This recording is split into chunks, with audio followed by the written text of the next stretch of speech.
Breaking news on CBS Sports HQ. UFC held an event this past weekend, but even they will be postponing their next 3 events due to the coronavirus. The next 3 events postponed, according to Dana White.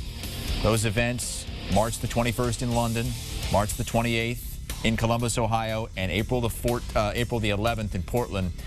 Dana White, in a statement to his employees, saying, "We did everything we could to relocate our next 3 events, but every day there are new restrictions put in place on travel and large public gatherings that are making it impossible to stay on schedule. We can't even hold an event in Vegas, our hometown, because there's a ban on all combat sports in Nevada until at least March 25th.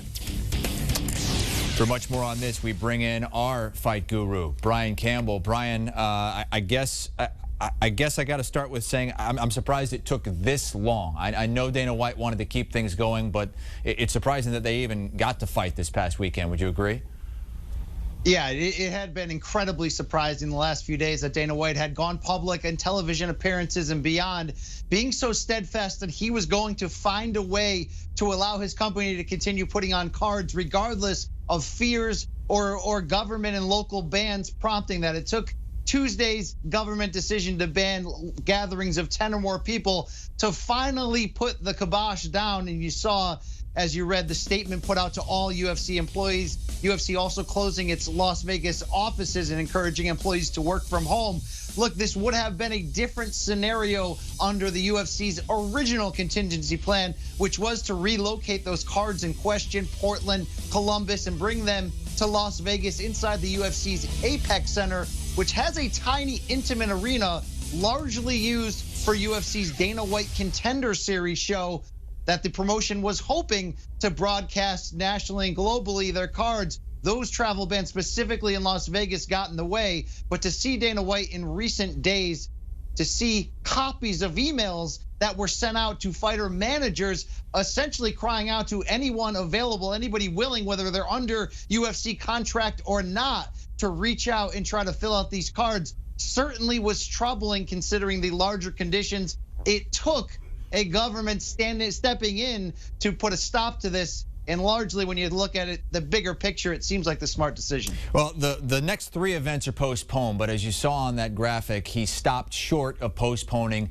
the big event, which is UFC 249. That's only about a month away, a month and 2 days away. I mean, we've seen NBA has said that they probably won't be back until at least June. Major League Baseball saying at least mid-May.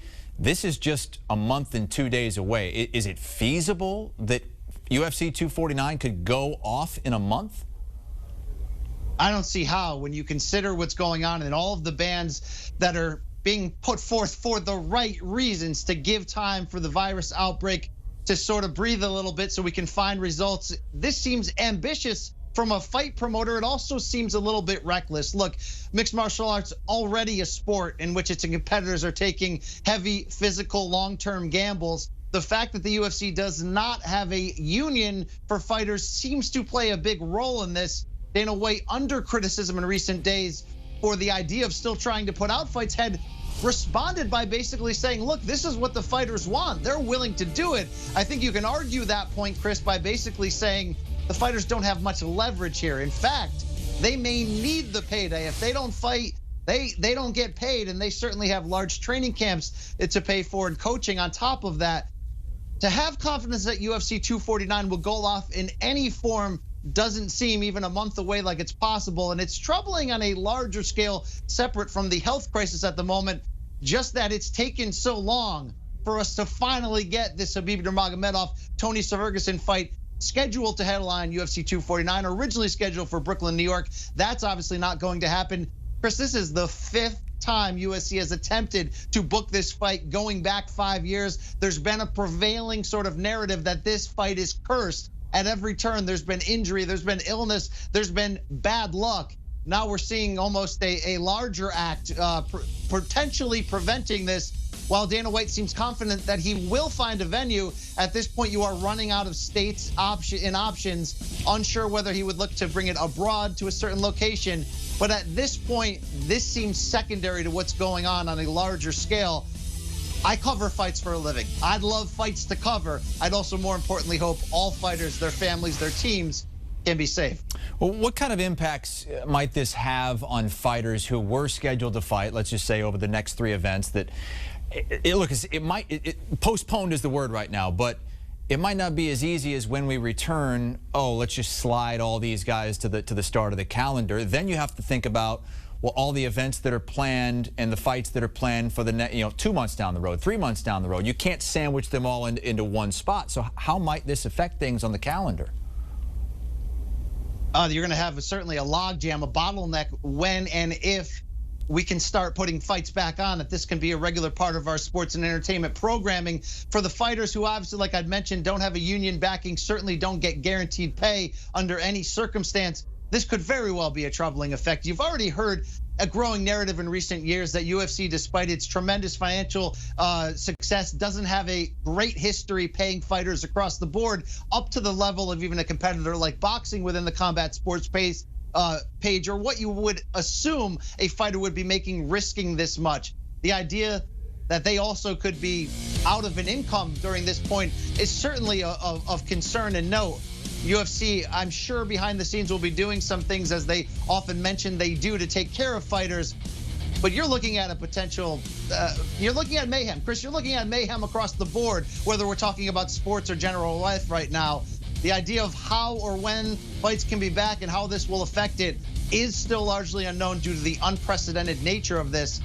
I think editorially, though, it's good to see UFC finally making the right decision and having more of a wait-and-see approach. I would love to see UFC 249 take place. I would love Tony Ferguson and Khabib Nurmagomedov to finally touch gloves, but there's so much that needs to get done in the meantime before this can even be on the front of our minds. I know some fans who are disappointed in this are going to ask, it's just 2 guys in an octagon with an official. Why can't we, if we want Nurmagomedov and Ferguson, why not just put those 3 into an octagon and let's figure this thing out? Tell us why it's not as simple as that. Look, there's a larger setup at play here. Fighters need to train at a very high level for these fights. That involves being in training camps, in public gyms. That involves exposing many people.